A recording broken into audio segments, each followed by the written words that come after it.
నమస్కారం. ఇన్క్లాబ్ న్యూస్‌కి స్వాగతం. నా పేరు దివ్య. ఇవాల్టి ముఖ్యాంశాలు.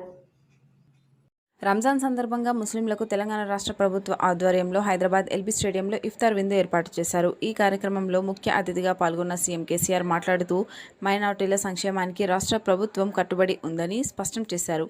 మైనార్టీల పిల్లలకు పాఠశాలలు, వసతి గృహాలు నిర్మించామన్నారు. రాష్ట్రంలో తాగునీటి సమస్యలు లేకుండా చేశాం. అన్ని రంగాలకు నాణ్యమైన విద్యుత్ అందిస్తున్నామని సీఎం వివరించారు. మంత్రుల కొప్పుల ఈశ్వర్, మహమూద్ అలీ, తలసాని శ్రీనివాస్ యాదవ్, మల్లారెడ్డి, ఎంపీ అసదుద్దీన్ ఓవైసీ, ముస్లిం మత పెద్దలు ఇఫ్తార్ విందుకు హాజరయ్యారు. దేశంలో వ్యవసాయం తర్వాత ఆ స్థాయిలో ఉపాధి అవకాశాలు కల్పిస్తుంది నిర్మాణ రంగమేనని, ఈ విషయంలో ఎలాంటి అనుమానాలు కూడా అవసరం లేదని తెలంగాణ మంత్రి కేటీఆర్ అన్నారు. క్రెడాయ్ ఆధ్వర్యంలో హైదరాబాద్ హెచ్ఐసిసిలో ఏర్పాటు చేసిన ప్రాపర్టీ షోను ఆయన ప్రారంభించారు. ఈ సందర్భంగా కేటీఆర్ మాట్లాడుతూ సీఎం కేసీఆర్ తన దక్షత, సమర్థతతో రాష్ట్రంలో 6 నెలల్లో విద్యుత్ కొరతను తీర్చారన్నారు. గృహాలు, వ్యవసాయం, పరిశ్రమలకు 24 గంటల విద్యుత్ ఇస్తున్న ఏకైక రాష్ట్రం తెలంగాణ అని చెప్పారు. హైదరాబాద్కు వివిధ రాష్ట్రాల నుండి వచ్చి ఉపాధి పొందుతున్నారని, కానీ ఇక్కడ యువత మాత్రం గల్ఫ్కు వలసపోతున్నారని కేటీఆర్ అన్నారు.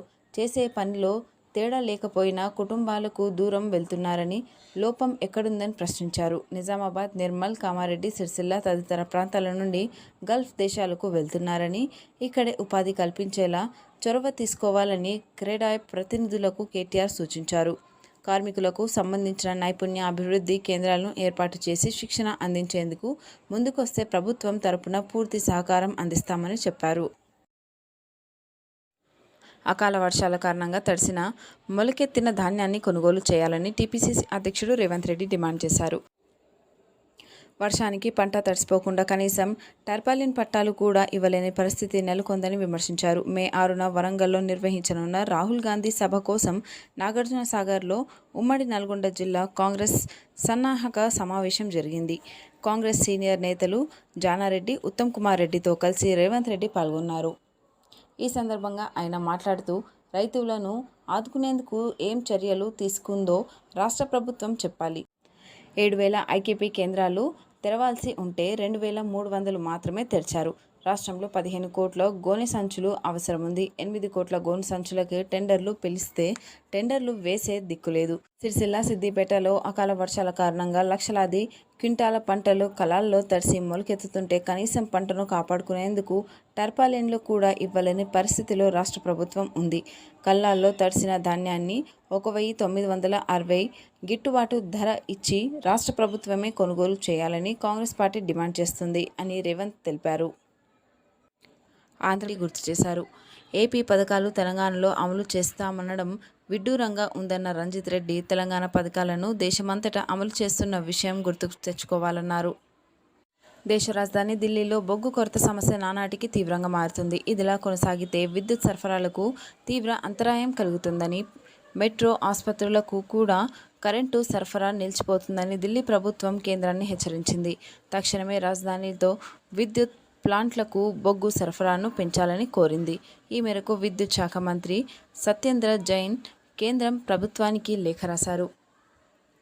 ఢిల్లీలోని 2 ప్రధాన విద్యుత్ స్టేషన్లు అయిన దాద్రి టు ఊంచాహోర్ ప్లాంట్లలో బొగ్గు కొరత తీవ్రంగా ఉంది. ఢిల్లీలో అవసరమయ్యే విద్యుత్ డిమాండ్తో 25 నుండి 30% ఈ స్టేషన్ల నుండి వస్తుంది. ఈ 2 పవర్ ప్లాంట్ల వద్ద ఇప్పుడు చాలా తక్కువ మొత్తంలో బొగ్గు నిల్వ ఉంటున్నాయి. బొగ్గు కొరత కారణంగా విద్యుత్ ఉత్పత్తి ఆటంకం కలుగుతుంది. ఇది ఇలాగే కొనసాగితే ఢిల్లీలోని ప్రభుత్వ ఆసుపత్రులు, మెట్రో స్టేషన్ల వంటి అత్యవసర కీలక సేవలకు 24 గంటల నిరంతర కరెంటును సరఫరా చేయడం కష్టంగా మారుతుంది అని ఢిల్లీ సర్కారు ఓ ప్రకటనలో పేర్కొంది. ఆర్థిక, ఆహార, ఇంధన సంక్షోభాలతో వణికిపోతున్న శ్రీలంకలో ఆందోళనలు రోజురోజుకు తీవ్రమవుతున్నాయి. ముఖ్యంగా అధ్యక్షుడు గోటబాయ, ప్రధానమంత్రి మహిందలకు వారి పదవులకు రాజీనామా చేయాలని డిమాండ్ చేస్తూ దేశవ్యాప్తంగా నిరసనలు ఉధృతమవుతున్నాయి. అయితే తాము రాజీనామా చేసే ప్రసక్తే లేదని ఇద్దరు నేతలు చెబుతున్నప్పటికీ తాజాగా మధ్యంతరం ప్రభుత్వం ఏర్పాటుకు సిద్ధమవుతున్నారు. ఇందులో భాగంగా ప్రధానమంత్రి మహింద రాజపక్సలను తొలగించి ఆయన స్థానంలో వేరొకరిని నియమించేందుకు అధ్యక్షుడు గోటబాయ రాజపక్స అంగీకరించారు. ఈ విషయాలపై శ్రీలంక మాజీ అధ్యక్షుడు మైత్రిపాల్ సిరిసేన వెల్లడించారు. దేశంలో నెలకొన్న సంక్షోభ పరిస్థితులను చక్కబెట్టేందుకు గాను కీలక మార్పులను అధ్యక్షుడు గోటబాయ రాజపక్స అంగీకరించారు. ప్రధానమంత్రి నరేంద్ర మోదీ జమ్మూ కాశ్మీర్ పర్యటనపై అభ్యంతరాలు వ్యక్తం చేసిన పాకిస్తాన్ నూతన ప్రధాని షహబాజ్ షరీఫ్ భారత్పై నోరు పారేసుకున్నారు. ఆ పర్యటన అంతా ఓ డ్రామా అంటూ ఆరోపించారు. కాగా పాక్ ప్రధాని వ్యాఖ్యలను భారతదేశం శాఖ తీవ్రంగా ఖండించింది. జమ్మూ కాశ్మీర్కు సంబంధించిన వ్యవహారాలపై పాక్కు మాట్లాడే హక్కు లేదంటూ గట్టిగా సమాధానమిచ్చింది. ప్రధాని పర్యటనను డ్రామా అనుకోవడం పాక్ ఉద్దేశం ఏంటి? అక్కడ పర్యటనే జరగలేదే అని భారత్ కావాలని షో చేస్తుందని Pak ఆరోపిస్తుంది.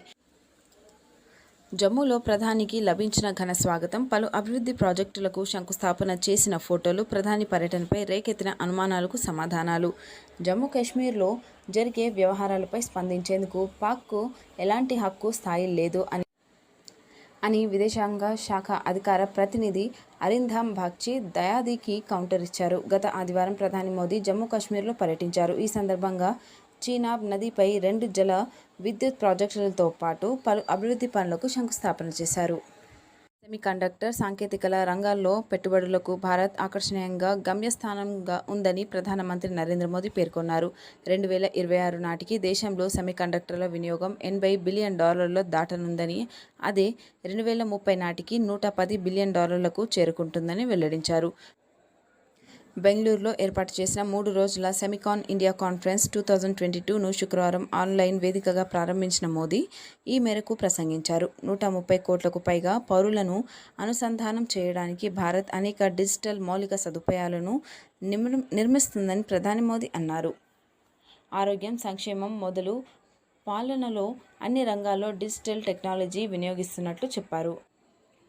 5G, IoT, clean energy సాంకేతికల అభివృద్ధికి భారీగా పెట్టుబడులు, 6 లక్షల గ్రామాలను బ్రాడ్బ్యాండ్తో అనుసంధానం చేయడం వంటి చర్యలతో భారత్ తదుపరి సాంకేతిక విప్లవానికి నాయకత్వం వహించే దిశగా పనిచేస్తుందని అన్నారు. రానున్న 5 ఏళ్లలో ఎలక్ట్రానిక్స్ తయారీ రంగంలో రికార్డు స్థాయి వృద్ధి సాధిస్తుందని అంచనా వేశారు. $10 బిలియన్ వ్యయంలో ఇటీవల ప్రకటించిన Semicon India programme semiconductors, designs, డిస్ప్లేల తయారీలో పెట్టుబడి పెట్టే కంపెనీలకు ఆర్థిక తోడ్పాటు అందించడం లక్ష్యంగా పెట్టుకుందని తెలిపారు.